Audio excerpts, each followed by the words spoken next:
वो कहते हैं ना कि 100 सुनार की और 1 लोहार की। ये कहावत टुनटुन यादव पे बहुत सूट करती है कि 100 सुनार की और 1 लोहार की।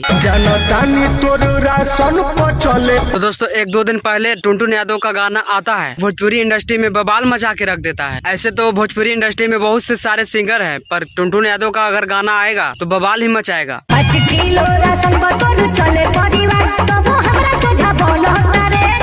जी हाँ दोस्तों, हम बात कर रहे हैं टुनटुन यादव के एक सॉन्ग के बारे में, जिस सॉन्ग का टाइटल था 5 किलो राशन। 5 किलो राशन चले परिवार। और इस सॉन्ग में काम की थी प्रिया सुहानी। जी हाँ दोस्तों, वही प्रिया सुहानी जो खेसारी लाल यादव के सॉन्ग पे वायरल हुई थी रील बना करके।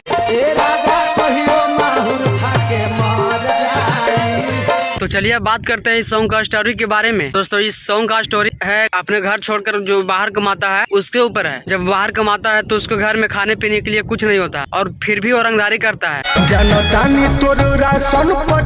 तो इसी पे टुनटुन यादव सॉन्ग बनाया है 5 किलो राशन। और आप लोग जाइए यूट्यूब पे इस सॉन्ग को बहुत ज्यादा प्यार और दुलार दीजिए। तो दोस्तों आज के लिए इतना ही अपडेट है, फिर मिलते हैं नेक्स्ट वीडियो में। और दोस्तों अभी तक मेरे चैनल को सब्सक्राइब नहीं किए हैं तो चैनल को सब्सक्राइब कर ले। धन्यवाद।